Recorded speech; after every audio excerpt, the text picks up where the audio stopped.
sharing permasalahan saya di kelas. Mungkin sama dan mungkin tahu penyebabnya lebih jauh daripada yang saya analisa.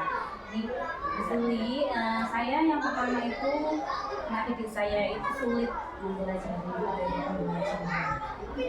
Mungkin seperti apa gitu kalau kita memahami materi. Iya, betul sekali. Sulit memahami materi pelajaran. Yang namanya pelajaran proses ya Bu ya. Jadi hasilnya di kuliah tidak bisa dilihat seketika itu juga. Ketika ada anak mengalami kesulitan belajar itu memang ada banyak faktor yang mungkin mempengaruhi. Yang pertama mungkin dari faktor guru dulu misalnya ya. Mungkin metode guru mengajar itu kurang menarik sehingga anak tidak tertarik untuk belajar itu bisa jadi. Nah, kemudian mungkin juga metode yang dipakai guru itu kurang sesuai dengan gaya belajar anak. Kan gaya belajar anak itu macam-macam ya, ada yang visual, ada yang kinestetik, kemudian ada yang itu audio gitu. Jadi kalau pas ketemu yang anak audio pas gurunya pakai metode kinestetik ya dia nggak kena gitu. Bisa jadi dia nggak mumpuni gitu. Kemudian faktor dari siswa jadi siswa itu dalam keadaan tidak fit, kurang sehat, kurang sarapan, atau ada masalah dari rumah, atau ada masalah dengan teman, itu juga sangat mempengaruhi loh. Oh iya, jadi secara garis besar seperti itu ya. Kemudian kan selain beberapa pencarian sebagian besar motivasi belajarnya juga itu ya motivasi belajar, baik hampir sama ini ya, hampir sama. Kalau motivasi belajar itu ya mungkin ya bisa jadi dari dalam juga ya, bisa jadi dari luar gitu.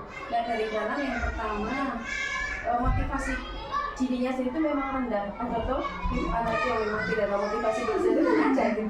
Jadi pertama memang motivasi dirinya itu rendah. Kemudian yang kedua mungkin kurang kurang disemangati oleh guru. Biasanya kadang guru nggak ada ingat atau apa gitu. Itu juga penting loh. Ya kadang anak ditantang, anak kan materialistis ya, senang dengan hal-hal yang mewujud saat itu gitu ya. Ini akan memberikan tantangan pada anak itu untuk memberikan karena dia berprestasi, kemudian dia memberikan yang baik untuk maka saat itu bukan ada ide-ide dari luar ya, kemudian ternyata iya ya kalau dipikir-pikir ternyata kita berikan. Iya, anak-anak kan gitu senengnya ya yang tampak saat itu. Nah dia bilang sukses itu apa, dia mungkin belum ngerti. Tapi nanti yang nanti bisa mengerjakan 5 soal, 1 tesis, itu kan cepat bisa menjadi motivasi. Kemudian ini Bu, saya sebagian besar kok minat bacanya rendah di kelas saya. Teman-teman baca juga rendah. Kalau zaman sekarang ini terutama mungkin faktor ini ya, faktor banyaknya tontonan TV sama HP itu mempengaruhi. Anak-anak kan biasa melihat yang cepat berganti, full color gitu ya di HP itu otomatis akan ketika dia dihadapkan pada buku yang tapi mungkin hitam putih tok, warnanya sedikit, kemudian tulisannya lebih banyak, itu mungkin mengurangi dia nggak suka baca gitu. Itu mungkin faktor yang pertama adalah faktor TV dan HP. Yang kedua mungkin faktor ini fasilitas membantu dari sekolah itu kurang, misalnya buku-buku referensi di perpustakaan nggak sering ganti, jadi itu sudah dikunjungi berikutnya kan ya Seperti itu saja ya, berarti jadi seperti itu ya. Jadi memang kurangnya digalakkan literasi di sekolah gitu ya, nggak ada tantangan misalnya, nggak diwajibkan. Dulu pernah ada loh jam literasi di sekolah ini, sekarang kan tidak ada jam literasi gitu ya. Kalau ada jam literasi di sekolah itu mungkin walau berapa menit di depan atau di belakang itu, jadi anak tertantang untuk membaca, dan anak mungkin diberitahu bahwa dengan membaca itu bagaimana kita tahu walaupun nggak harus pergi ke mana-mana gitu ya, itu ditantang materi literasi gitu. Dan ini juga mungkin di sekolah mungkin ada yang tidak ada mading gitu ya, ada yang ada madingnya itu nggak pernah ganti juga bisa jadi gitu. Nah itu bisa jadi juga mengurangi minat bacaan anak-anak. Udah mampir ke mading, oh masih itu nah jadi minat keinginan tahunya anak padahal lebih tinggi ya, tapi kok yang dilihat seperti itu saja. Bisa jadi seperti itu. Kemudian yang keempat ini tuh kayaknya dari pengalaman saya itu banyak guru yang belum memaksimalkan memaksimalkan pemanfaatan teknologi gitu. Iya. Ini apa ya? Itu proses sensitif ya. Ya, kalau itu juga ada beberapa faktornya. Yang pertama mungkin tidak ada akses internet di sekolah, bisa jadi loh ada kemungkinan loh guru di mana gitu ya, di sebuah wilayah di mana bisa jadi tidak ada akses. Yang kedua mungkin tidak ada fasilitas, ya di kelas itu tidak ada fasilitas, sehingga adanya fasilitas harus rempong dulu.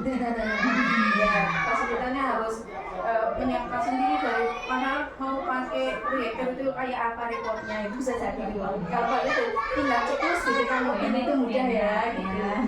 Kemudian yang ketiga mungkin guru tidak punya kemampuannya memakai itu bisa jadi juga.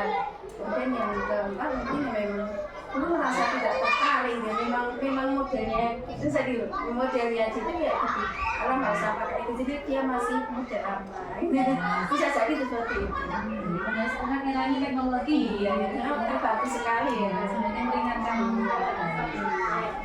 Yang terakhir Bu Suli, ini kebanyakan ya hasil belajar matematika anak yang rendah. Matematika Kayak tiga. Iya. Ini mungkin yang perlu kita garis bawahi dulu, tidak semua orang itu suka matematika, benar nggak? Iya kan? Iya. Mungkin pas dia nggak suka ya tidak akan, ya nggak suka ya namanya nggak suka, mesti dia tidak akan menikmati pembelajaran. Kemudian nanti efeknya yo nggak maksimal hasilnya. Kemudian yang kedua mungkin metode guru nggak cocok ya, metode guru nggak cocok dengan gaya belajar siswa misalnya ya tadi ya. Kemudian juga mohon maaf, performa guru juga penting ini. Biasanya guru matematika itu identik dengan guru apa salah?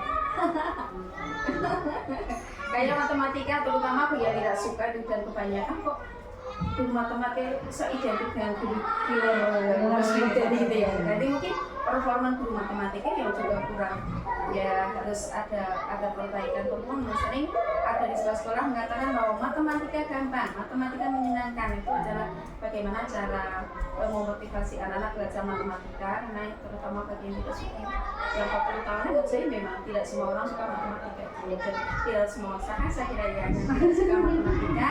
Ya di era sekarang kan anak itu juara satu tidak hanya di era sebagai juara satu sesuai kemampuan yang dimiliki pada minatnya seperti itu. Terima kasih Bu Suli atas waktu yang diberikan kepada saya.